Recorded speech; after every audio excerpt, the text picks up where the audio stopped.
आपने ये news check करी होगी कि रिलायंस ने अब एंट्री ले ली है फाइनेंशियल सर्विसेज बिजनेस के अंदर और एक सेपरेट एंटिटी खोली है जियो फाइनेंशियल सर्विसेज के नाम से। जितने भी एग्जिस्टिंग शेयर होल्डर्स हैं रिलायंस इंडस्ट्रीज के, उनको इस शेयर का एक पार्ट मिलेगा। जो जिसके पास एक शेयर होगा रिलायंस इंडस्ट्रीज का, उसको जियो फाइनेंशियल सर्विसेज का एक शेयर मिलेगा। अब इस कंपनी का अगर हम एक माइंडसेट चेक करें तो ये क्या है।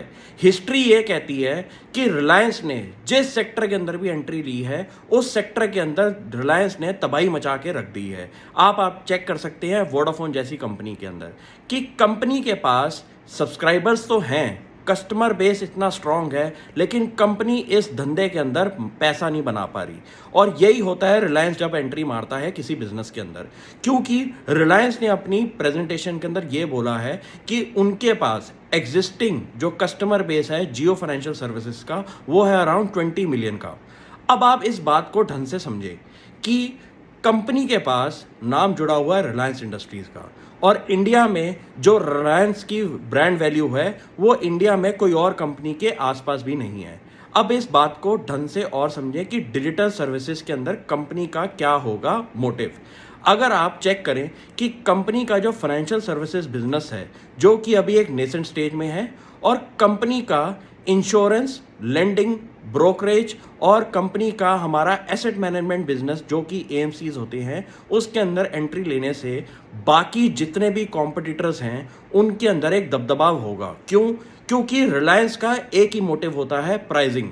प्राइसिंग इतनी कम कर देगा मार्केट के अंदर रिलायंस कि जितने भी कॉम्पिटिटर्स हैं उनका सांस लेना मुश्किल कर देगा रिलायंस, क्योंकि रिलायंस के पास एक बहुत बड़ा एग्जिस्टिंग कस्टमर बेस है और कंपनी के पास जो एग्जिस्टिंग कस्टमर बेस है उसको वो अब क्रॉस सेलिंग पे उतर आएंगे, क्योंकि जितने भी इंडिया के अंदर कस्टमर्स हैं उनको एक फाइनेंशियल सर्विसेज की रिक्वायरमेंट होगी, और उनके अगर एग्जिस्टिंग डेटाबेस पे कंपनी अपनी फाइनेंशियल सर्विसेज ऑफर करेंगी तो कस्टमर का उनकी तरफ जाने का एक मूड बन सकता है। सबसे पहले एक बात करें ब्रोकरेज बिजनेस ज़ीरोधा जैसी कंपनीज ने मार्केट के अंदर वैसी लीडरशिप रखी हुई है और उनकी कॉस्टिंग को बहुत कम रखा हुआ है। लेकिन इंडिया के अंदर लेट से 7 से 10 करोड़ अगर हमारे डीमैट अकाउंट्स हैं, लेकिन इस एंट्री के अंदर आप अगर चेक करें तो मार्केट साइज अराउंड 100 करोड़ का है।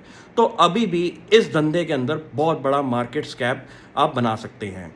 तो ऐसे बिजनेसेस के अंदर अगर रिलायंस की एंट्री होगी तो बाकी कंपटीशन के लिए बहुत बड़ी दिक्कत हो सकती है, और जैसी ये न्यूज़ मार्केट के अंदर उतरेगी तो बाकी प्लेयर्स के शेयर प्राइस में बहुत बड़ा एक नेगेटिव इम्पैक्ट होगा, क्योंकि हिस्ट्री ये कहती है कि जितना भी इन कंपनीज ने प्रॉफिट कमाया होगा वो रिलायंस 1 साल 2 साल के अंदर सारा का सारा वापस ले सकता है, क्योंकि मार्केट उनकी इतनी एग्रेसिव होगी, उनका कस्टमर बेस जुड़ा हुआ है और उनके कंपटीशन के अंदर ऐसे प्रोडक्ट्स वो निकालेंगे कि मार्केट में जो कॉम्पिटिटर्स हैं वो उस प्राइसिंग को मैच नहीं कर पाएंगे। तो मुझे लगता है कि अच्छे दिन हमारे कस्टमर्स बेस के अंदर बहुत अच्छे दिखाई देते हैं, लेकिन जो कॉम्पिटिशन है उनकी एक रात काली होने वाली है। Thank you.